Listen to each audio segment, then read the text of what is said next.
Oke, Assalamualaikum warahmatullahi wabarakatuh. Kami di sini kelompok 3 eh, dengan anggota kelompok saya Abian Arif Hidayat Satrio dengan NIM akhir 034, ada teman saya Dinda dengan NIM akhir 004, ada teman saya lagi Adnan dengan NIM akhir 066 dan juga yang terakhir Resuta dengan NIM akhir 104. Di sini kami akan menjelaskan tentang lab 17.1.7 yaitu Exploring DNS Traffic yang dimana akan menggunakan aplikasi bernama Wireshark. Oke, untuk yang pertama untuk part 1 kita capture DNS traffic. Untuk step 1 itu mendownload Wireshark, di mana kita mendownloadnya di www.wireshark.org. Di sini kita ikuti saja instruksi yang ada di sana, kemudian download sesuai dengan OS dan juga keperluan kita. Di sini kita contohkan untuk menggunakan Windows kali 64 installer. Kemudian untuk tab 2-nya yaitu capture DNS traffic, kita memulai Wireshark. Di sini adalah tampilan utama Wireshark kita. Di sini kita diminta untuk memilih eh, dari adaptor internet yang kita gunakan, yang dimana pada contoh kasus kali ini kita bisa menggunakan antara WiFi atau eh, Ethernet 2. Pada contoh kali ini kita menggunakan Ethernet 2. Saat eh, sudah masuk di WhatsApp-nya dan kita telah mencoba untuk pencet tombol capture, maka di sana akan muncul beberapa tampilan yang dimana tampilan tersebut itu merupakan informasi dari data package yang ada di jaringan komputer kita, yang dimana informasi tersebut itu antara lain berupa nomor, waktu, source, tujuan, protokol, dan panjang data dan juga informasi tambahan seperti pada contoh. Kemudian eh, karena informasinya itu terlalu banyak dan kita hanya perlu untuk melihat atau menganalisis DNS-nya, jadi kita filter aja, yang dimana filternya itu udp.port sama dengan 53, yang dimana itu menandakan kita hanya akan menampilkan UDP untuk port 53 yaitu untuk port DNS saja. Oke, kemudian untuk step 2B-nya itu adalah clear the DNS cache atau kita bersihkan untuk DNS cache-nya. Yang kita bersihkan itu lewat command prompt dengan menggunakan eh, perintah ipconfig slash flush DNS. Untuk komen ini itu digunakan untuk menghapus semua track record ya, dari DNS kita. Jadi menghapus DNS yang telah disimpan oleh sistem. Jadi sistem akan mengulang mencari dari awal gitu. Kemudian di sini eh, hampir sama seperti tadi, ini digunakan untuk eh, untuk flush dari cache-nya juga. Jadi di sini ada beberapa opsinya seperti sistem resolved, ada DNS mask queue, ada NSCD. Kita kita cek satu-satu kita menggunakan yang mana, yaitu kalau di sini kita menggunakannya itu dari sistem resolved. Ya, untuk eh, saat kita udah tahu kalau kita menggunakan yang sistem resolved, maka kita akan flash yang menggunakan perintah dari sistem recovered, yaitu sudo system clt restart system resolved.service yang awal ini yang pertama. Kemudian eh, kita akan cek untuk domain di DNS-nya itu, domain dari DNS dari domainnya. Misal di sini kita contohkan untuk cisco.com. Jadi kita open di terminal, kita ketikkan perintah nslookup, kemudian spasi, dari domainnya itu, yaitu www.cisco.com. Dan oh ya, sebelum itu kita harus udah play dulu di Wireshark. Jangan lupa untuk play dulu di Wireshark untuk capture-nya. Kemudian baru kita lakukan perintah yang nslookup ini. Saat kita menjalankan nslookup ini, maka eh, kita pencet dulu untuk tombol stop record-nya, karena kita tidak perlu untuk record terlalu banyak, karena yang kita butuhkan hanya yang dari DNS dari cisco.com ini. Nah, di sini akan ada informasi-informasi tentang eh, Cisco itu tadi. Jadi di sini misal ada di informasinya itu seperti query response, eh, www.cisco.com, cname www.cisco.com, akdns.net, dan seterusnya. Itu merupakan informasi yang kita dapat setelah kita merun nslookup untuk www.cisco.com ya. Mungkin untuk step selanjutnya akan dijelaskan oleh teman saya.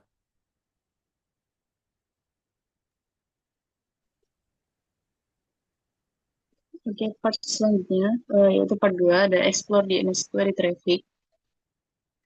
Nah, di sini tampilan awal ketika kita buka Wireshark-nya, di sini kan saya pilih adalah interface Wi-Fi karena saat itu perangkat saya terhubung ke jaringan menggunakan koneksi nirkabel. Jadi, yang pertama, setelah itu kita klik Start Capturing Package.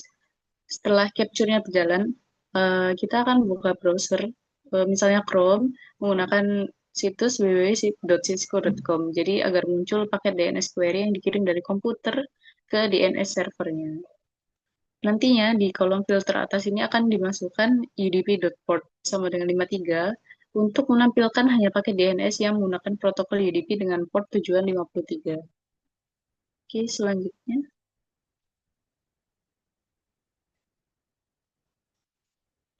Nah, ini setelah kita filter menggunakan udp.port sama dengan 53, ini akan muncul paket details yang menunjukkan susunan protokol berlapis seperti ada Ethernet 2, Internet Protocol version 4, user telegram protocol, domain dan sistemnya, dan query-nya. Jadi, paket ini akan dikirim lewat frame Ethernet dan berisi paket IPv4 yang membawa datagram UDP dan payload-nya sebagai permintaan DNS-nya. Selanjutnya, ada expand Ethernet 2 untuk melihat detailnya. Jadi, apa alamat MAC dan sumber tujuannya, dan ini tuh punya siapa. Source MAC-nya ini adalah berisi 80 CSF2E6F0BB. Jadi ini adalah milik WiFi adapter laptopnya dari klien. Lalu ada destination MAC-nya adalah 9A CC6FD91E61. Ini adalah milik router atau gateway dari DNS servernya yang berfungsi sebagai DNS-nya. Azure Wave Tab ini menunjukkan vendor NIC bawaan laptopnya. Jadi, paket DNS query ini dikirim dari klien atau PC ke DNS server melalui koneksi Wi-Fi dengan frame Ethernet 2. Oke, selanjutnya. Ini adalah tampilan detail dari Internet Protocol version 4, di mana pertanyaannya sama, yaitu apa alamat IP sumber dan tujuannya, dan ini terasosiasi dengan interface mana. Jadi, source IP address-nya adalah 192.168.11.134 yang terasosiasi dengan interface Wi-Fi pada laptop PC atau klien yang mengirimkan permintaan DNS tadi. Destination IP address-nya adalah 192.168.11.1 yang terasosiasi dengan interface jaringan router atau gateway lokal yang berfungsi sebagai DNS servernya. Jadi paket DNS query-nya akan dikirim dari laptop menuju ke router di jaringan lokal, dan laptop ini bertindak sebagai klien yang meminta resolusi nama domain, sedangkan routernya akan menjadi perantara ke DNS server eksternalnya. Selanjutnya, untuk detail user datagram protokolnya, ada berapa nomor port sumber dan tujuannya, serta berapa port default default DNS-nya. Jadi, source port-nya ini adalah 512.223 yang merupakan port acak atau ephemeral port yang digunakan oleh PC atau laptop client saat mengirimkan permintaan DNS tadi. Destination port-nya adalah 53 yang merupakan port standar DNS server untuk menerima query-nya. Default DNS port number-nya juga 53 yaitu protokol UDP. Jadi klien ini selalu menggunakan port acak untuk mengirim permintaan ke server DNS. Jadi server ini mendengarkan di port 53 yang menjadi port default tadi untuk berkomunikasi DNS berbasis UDP TCP. Jadi setelah query diterima, server akan membalas ke port sumber 51223 di mana itu adalah milik klien. Oke, selanjutnya ini ada pertanyaan, apakah IP dan MAC di hasil Wireshark sama dengan hasil ipconfig dari ARP-A? Jadi setelah itu kita coba di command prompt-nya dengan perintah ipconfig all dan ARP-A. Hasilnya ini ada IP address-nya ada 192.168.11.134 dan MAC address-nya ini adalah interface dari WiFi laptopnya. Jadi nilai IP dan MAC address ini pada hasilnya persis dengan yang di Wireshark tadi. Pada bagian capture Ethernet 2 dan IPv4 header-nya. Hal ini membuktikan bahwa paket DNS query-nya ini memang dikirim langsung dari interface jaringan milik laptop, bukan dari perangkat lain di jaringan lain juga. Dengan kata lain, Wireshark-nya ini berhasil menangkap paket yang keluar dari PC dan bukan dari proxy perangkat lain. Oke, selanjutnya ada pertanyaan mengenai apa yang ditunjukkan pada bagian flex dan queries di bagian domain name query-nya. Oke, pada bagian domain name system query ini ada detail untuk transaksi flex dan queries. Jadi flag ini menunjukkan bahwa kliennya 192.168.11.134 ini meminta DNS server untuk melakukan pencarian rekursif terhadap alamat IP dari cisco.com. Artinya, DNS server ini akan melanjutkan pencarian ke server lain hingga mendapatkan jawaban IP yang sesuai dan mengembalikannya ke klien. Oke, selanjutnya mungkin bisa dijelaskan oleh Vita. Baiklah, saya lanjut. Jadi di sini saya akan menjelaskan bagian 3 tentang explore DNS response traffic. Di sini kita bakal pelajari gimana paket respon dari DNS itu bekerja dan gimana hasilnya kita bisa menganalisis pakai Wireshark. Nah, buat soal pertama itu kita bakal identifikasi paket DNS responsnya. Jadi yang pertama kali dilakukan adalah memilih paket DNS-nya yang punya label standar query response yang mengandung A di cisco.com di kolom info. Nah, ini adalah jawaban dari server DNS terhadap permintaan klien yang di hub query. Nah, lanjut di soal kedua, kita tuh bakal menganalisis alamat MAC, IP, dan juga port. Nah, di sini kami menganalisis alamat source dan destination, baik dari sisi MAC address, IP address, maupun port number. Nah, hasilnya itu adalah eh, Nah, source MAC-nya itu Netgear EB B17A itu berasal dari perangkat router yang berperan sebagai DNS server. Lalu ada destination MAC yaitu PC Site C jam 9.14. Ini adalah perangkat laptop klien kami. Lalu ada source IP-nya 192.168.111, destination IP-nya 192.168.111 sebagai PC client, lalu source portnya 53 dan destination portnya 57729. Di sini bisa dilihat kalau arah komunikasinya itu berbalik dari query sebelumnya. Dimana sekarang tuh server yang mengirim balasan ke klien menggunakan port 53 sebagai port asal. Lanjut ke soal yang ketiga, yaitu pemeriksaan detail DNS response. Jadi dibuka di domain name system di Wireshark itu bisa di-expand, diperluas bagian flag, query, dan answer. Di sini kita bisa lihat di flag sudah ada keterangan recursion available satu, yang mana berarti DNS-nya ini mampu melakukan recursive query, yaitu mencari informasi alamat IP secara berantai ke server lain sampai menemukan jawaban yang lengkap. Lanjut ke soal yang terakhir, soal 4 itu akan observasi sinem dan record.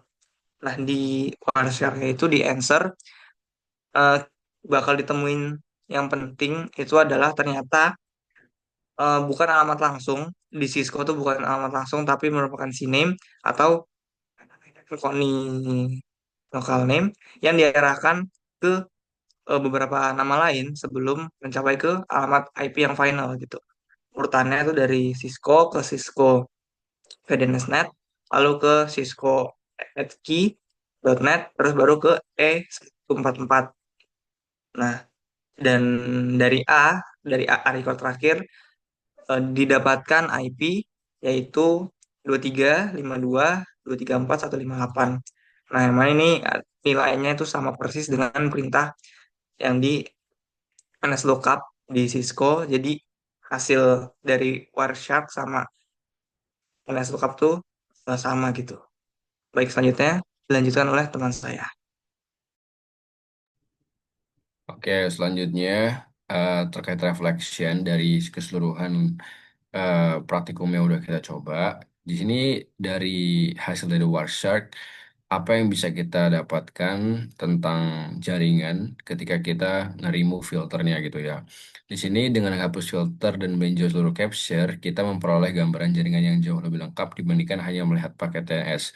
Terlihat protokol seperti ARP, DHCP, HTTP, HTTPS, ICMP, dan protokol lain lokal lainnya sehingga dapat diidentifikasikan host aktif gateway server DHCP dan perangkat jaringan berdasarkan alamat MAC dan juga vendor. Selain itu, terlihat pola lalu lintas burst periodic update stream, volume traffic tiap host serta mapping layanan ke host. Informasi ini berguna untuk troubleshooting konektivitas, analisis performa, dan capacity planning. Namun, pengamatan seluruh trafik juga dapat mengungkapkan data sensitif jika ada protokol yang tidak transkripsi, misalnya HTTP, FTP, maupun Telnet, sehingga menampilkan URL, cookie, atau kredensial yang dikirim plain text. Dengan melihat keseluruhan capture, juga lebih mudah mendeteksi anomali atau aktivitas berbahaya seperti scanning, ARP shooting, atau komunikasi ke domain host mencurigakan yang dapat menjadi indikator serangan. Kemudian, bagaimana attacker menggunakan Wireshark untuk mengkompromis network security?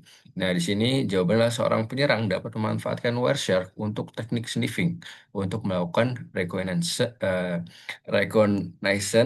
dan eksfiltrasi data. Dengan menangkap paket, penyerang dapat mengumpulkan daftar host aktif, layanan yang berjalan, alamat IP MAC, dan pola komunikasi untuk merencanakan serangan lanjutan. Jika protokol sensitif dikirim tanpa enkripsi, penyerang dapat mencuri kredensial, username atau password, session token, atau informasi sensitif lainnya, serta melakukan session hijacking, dikomunikasikan dengan teknik RP spoofing atau man in the middle atau MITM. Penyerangan bahkan bisa memodifikasi respon DNS atau payload untuk mengarahkan korban ke situs phishing atau menyuntikkan malware.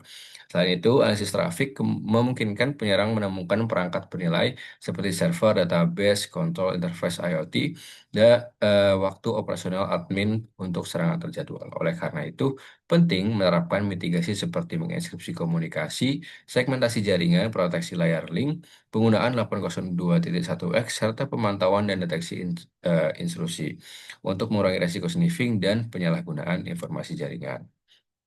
Oke, mungkin cukup sekian presentasi dari kelompok kami, kelompok 3. Kurang lebihnya mohon maaf. Wassalamualaikum warahmatullahi wabarakatuh.